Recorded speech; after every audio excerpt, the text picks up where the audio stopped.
with a custom-built spreadsheet and data from reliable sources on the internet. We crunched the numbers over 7 rounds of the D'Hondt calculation in the Scottish regional list elections. We then put the same data through 5 different voting models and came out with interesting results. Now we can make an informed decision. We can see exactly how our voting will result in Unionists getting into Holyrood and allow the disease of British exceptionalism to grow in our beautiful land. Radio Apocalypse presents SNP 1 and 2 or nah. Welcome back to our live spreadsheet again. Tonight we are going to look at the Glasgow results for 2016 and we're going to input them into the model called reality so we can actually examine what happened on the night. Let's have a quick walk around the spreadsheet so people understand what we're doing and briefly talk about the D'Hondt calculation. The way that we operate the spreadsheet is quite straightforward. We input the data for first past the post seats for the region, so that's all your constituency wins will go into these boxes, and then we input the list votes into these boxes here. The spreadsheet is set up to calculate as per the D'Hondt calculation, which is your list votes divided by your constituency wins in the region plus 1. Okay, so when you look down here and you see the zeros along here, this is the actual cells that contain the formula. So looking up here, you can see down here where I've got the box highlighted in blue that the calculation is D5 divided by B5 plus 1. The D's and the 5's represent the plotting points on the spreadsheet where the data gets grabbed from to do the calculation. Alright, and if we move along on each zero, you can see that there's a new plotting point, a new cell getting added into the equation each time to account for every single time data is put in there for the win in the particular round of the D'Hondt calculation. And right at the very end, it will then show us the total seats as we have gone right the way along here and give us the results, which we can verify against the data and where we pull the data from on the internet. We will then look at 50% of the SNP votes going to green to represent SNP 1 and green 2. Bear in mind that the SNP will still retain some of their votes. We will then look at 50% of the SNPs going to a third party independence party, like ISP or whomever, or maybe it's just an independent voting person, I don't know. Then we will look at a fourth model, which is taking half of the SNP's votes and then given 25, given half of them to each the Green and the Indy. And then we will look at SNP 1 and 2, which is we'll take 50% of the Green votes and give them to the SNP. Okay, that way we can basically do SNP 1 and 2 because there's no way we can predict what votes are. We can only look at previous models and results to educate people on how the D'Hondt system works and how different sort of voting models operate. We will then at the very end look at the conclusion to see exactly how it would have turned out in all of these models. Obviously reality will be what we've had, but all the other 4 voting models just to check it all out to see what may have been the best option on the day. Okay, now how do we actually operate this and input the details after we've put these parts in here and here? Well, all we do is we look down this column and then we place a 1 beside the party that has the most votes. It will then grab the data from there, recalculate and give you adjusted votes for round 2, and then we look again and put a 1 down here, and then again and put a 1 down here until we get right to the very end, to the 7th round, and yeah, we can see where it goes. And the good thing is Excel's such a non-labour intensive spreadsheet once you've got it set up. When I populate the things here, it will automatically populate the rest of the spreadsheet for me. I love Excel, it's good fun. Right, so let us go and have a look at where we get the data from. We are going to be working with the 2016 Scottish Parliament elections, and this is the Wikipedia site for it all. You can grab the links for these on the description and see for yourself. Go and have a look at it, check it out. I have stuck with using the Wikipedia ones for all the models simply because I want it to, you know, hold a bit of integrity. So if I'm using the same data from the same places, I have actually gone and checked the results on 3 other websites to ensure that it is right, and it is right. So all we need to do is scroll down until we find Glasgow. Keep on scrolling. Ding ding ding. We're coming up. There's Central. We did that last night, but we're doing Glasgow tonight. Here we go. Right. Astounding. Glasgow, I'm proud of you. Bigging it up to the Glaswegians. Everybody there in the constituencies. That is a tremendous win for every constituency for the SNP. So that's 1, 2, 3, 4, 5, 6, 7, 8, 9 constituency wins out of 9 for the SNP. Of course, this makes it very simple for us to input the data. So it's a straightforward 9 in there for the SNP, and then what we'll have to do is we will have to populate the rest of these with zeros to hold up integrity of the spreadsheet and the formulas. Okay, we will have a look at the list votes now. Right, so please take a note as well that there is no Liberal Democrat results on here, because Wikipedia is only showing anything to do with adjusted seats, like for instance SNP losing 2, Labour gaining 1, etc, etc.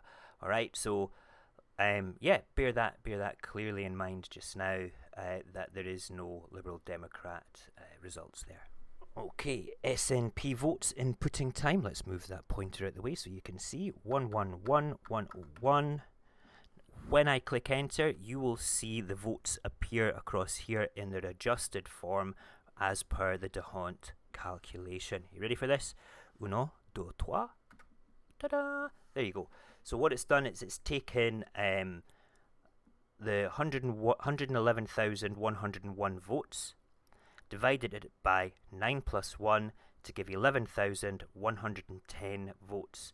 Please ignore that what goes after the decimal point. That there, okay, is not a figure that gets counted in. It's just Excel being super efficient and giving me remainders. Obviously, that doesn't count with regards to how the votes work. Okay, right. So Tories got. Let's go to the Tories. 29533. Labour 59151. And nothing for the Liberal Democrats. Greens 23398, and nothing for the Indy Party. Again, we're putting zeros in to keep everything nice and clean, with all fields being populated.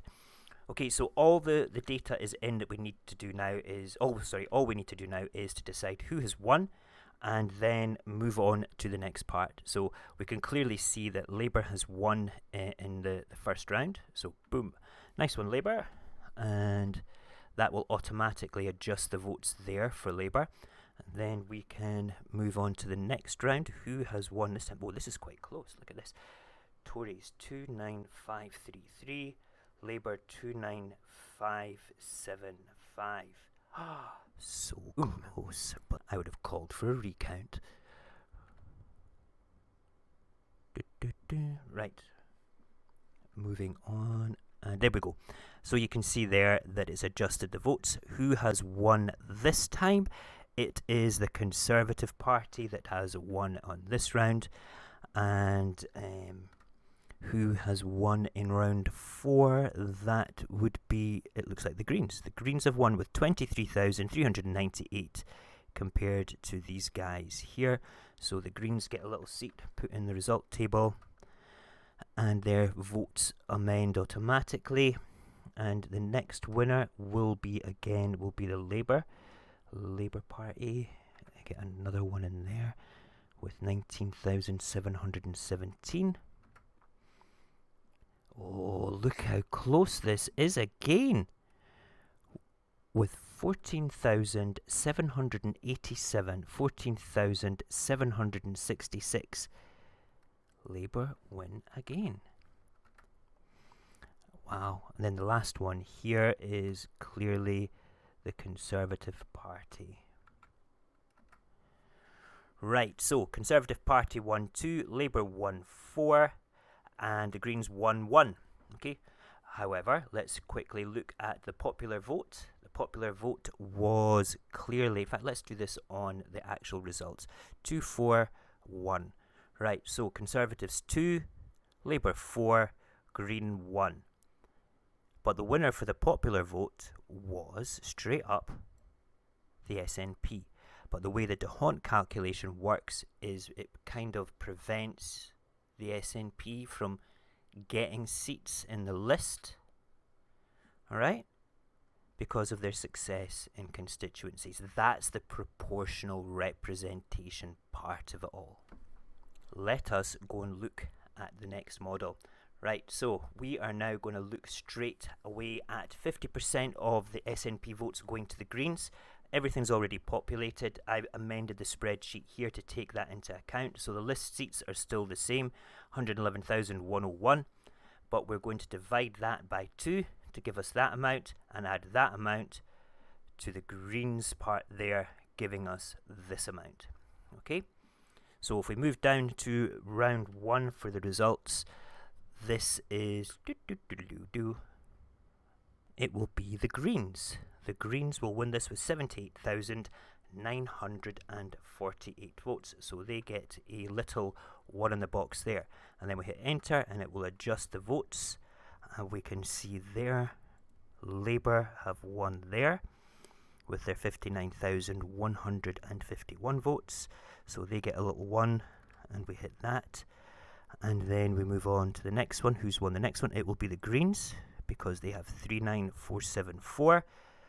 Still well ahead of the other parties there. Their votes adjust. Okay, so the next winner, 29533, 29533, 29575. Labour again win in there. This time it will be the Conservative Party. They win in there. And then it's the Greens again in there. Hi, Greens. And then, oh, this is so close. Oh my goodness, look at this. So, Conservatives 14,766, Labour 19,717, Greens 19,737. So, Greens just pip the post there and get that last seat. This is the model which you could probably call SNP 1, Green 2. And we're only taking half the votes from the SNP into the model and giving them to the Greens. Okay? But look at the difference. There's no way that the SNP are going to get a vote there. Okay, get a seat there because of this, right? It's just the way that we're doing the model. It's just to look at it all. It's not to do anything against the SNP because, I'm actually a member of the SNP. But the Tories have only got 1 seat. Labour only has 2. But we have managed, by changing the way that we vote here, to put 4 Green people with their bums on the seats in Holyrood. That is 4 more indie folk. Alright? Cool. Right, let's move on to the same thing, except we're going to give it the half of the SNP's votes to a third party, indie party. Okay? So that would be like ISP. Is it internet? Is it not ISP? Independence for Scotland Party. Okay, that's Colette's party. Hi Colette, if you're watching this. Okay, big fan, big fan. Alright, let's go. Right. Excuse me, I just had to clear my throat. Right, moving down this particular model then, SNP still have 5,555 votes. The next highest one down here is the Labour Party, again, so we give them 1 vote. The next one here would be the third party, Indie Party, with 55,550 votes. And then moving here, it's going to be 29533. I keep doing this. I should remember. it's the Labour Party. Then it's the Tory Party. And then it is... Who's it going to be? It's the Indy Party. Why did that take so long to register in my brain? Crazy. Oh gosh, look at that big remainder. That's not them getting 1 billion votes, by the way. There is a decimal point in there. Thanks, Excel. Thanks. There's got somebody clever out there that knows how to do Excel. Can they tell me how to make this formula without decimal point after, well, like that? I don't know how to do that. I can only do basic things. Okay, anyway, moving on. Who has the most votes in this one? 18,000, 23,000. That will be that fine, upstanding team called the Greens. And then in the last column, who has won? That will be, it looks like it's going to be Labour again. Labour. Boom. Shakalaka. Okay, so the results on this one is Tories 1, Labour 3, Greens 1, and ISP 2. So this basically gives 3 independents, pro-independence party seats. Okay, 4 unionist seats, 3 Indy seats. Right, this is the model where we take half of the SNP list votes and split that in 2, basically giving 25% to an Indy party and 25% to the Green Party to see how this would pan out. Okay, so let's go for it. Winners again in the first place there are Labour, boom, and in the next one, this is, I just keep doing this, keep forgetting, it's Labour again. Is it Labour? Is it Labour? No, it's not. Wake up! It's the Green Party. Yay! Good for the Greens. And the next one, this is where it's going to be Labour again, isn't it? 29575 Labour, and then Conservative, and then Indy Party, and then Green Party, and then the last one is Labour. So in this model, where basically we've done a split vote on the list, this is a straight up split vote on the list for the Green Party and another Indy Party with half of the SNP results. Okay, so this puts 1 Independence Party in and 2 Greens in, 3 Labours and 1 Tory. So that's 3 Indy bums on seats and 4 Labour bums on seats. The final model is basically SNP 1 and 2, where we will take 50% of the Green vote, okay, give that to the SNP, okay, and then we will deliberate to see what happens here. So again, we should know this by now, a bit of a pattern forming is Labour wins the first round and Labour wins the second round, and then Conservatives win the third round, and then, oh look at that, Labour wins the fourth round, and oh it's close, 14,766, 14,787, Labour win that round, and then we've got the Conservative Party winning the 6th round. Hallelujah, hallelujah, look, the SNP have won a seat. Yes, the SNP have won 1 seat in the SNP model for SNP 1 and 2. Good news for the SNP, we like that. However, we have 6 unionists in there. You know what the media is going to do there? Yes, the SNP vote count was up, but look at the popularity of unionist parties that are getting in. Oh my word, we can't win. Oh, it's just a terrible thing that the papers will actually turn around and say that, you know. If we don't vote SNP, what's going to happen? Oh, your vote count is down, they're not as popular. If we do vote SNP and more unionist parties get in, well, you can decide for yourself. Okay, conclusion time. Conclusion. Reality, we've already looked at that. Okay, let's have a quick look back there again. It was 4 Labour, 2 Conservative, 1 Green. And back onto the spreadsheet. So that's, what did I say there? 4 Labour, 2 Conservative, 1 Green. Is that what I said? It's very late at night while I'm making this, you have to forgive me. I am only human after all. Okay, so Tories, 2, Labour 4, and Greens 1. So when we give 50% of the SNP to the Greens, so that's SNP 1, Green 2, we end up with 4 independence bums on the seats, but the SNP have 0, okay? And we have 3 union bums on the seats. If we go to 50% SNP, going to a third party Indy, we have 3 Indy bums on seats, made up of a Green and an Indy, but we have 4 unionists in. If we split to give 25% of the SNP votes to Indy, 25% to Green, we have a 2 Green and 1 Indy situation, but 4 union seats. And then where we have success for the SNP, we have a failing in union seats on there. Now, many people will say we need to have a majority of the SNP to push forward with an independence referendum. Where does it say that? Am I wrong? I mean, I know that happened in 2011. That's cool. I can relate to that.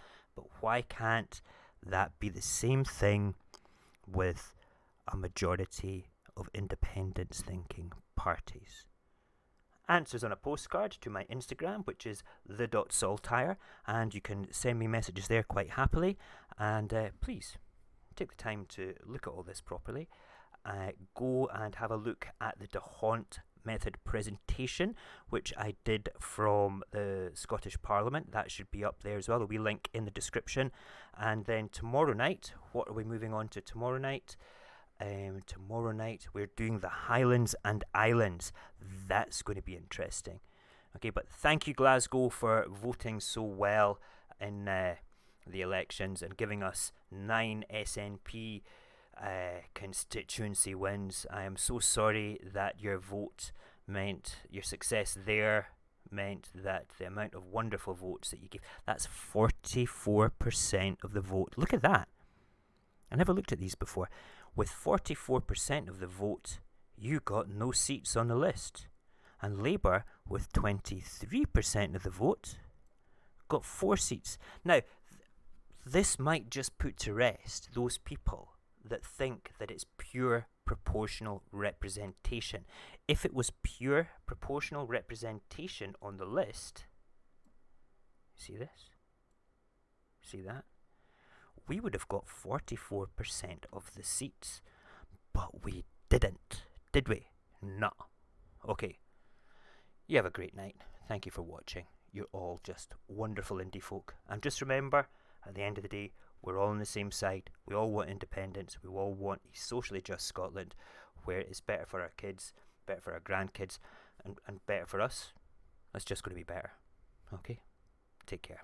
Good night.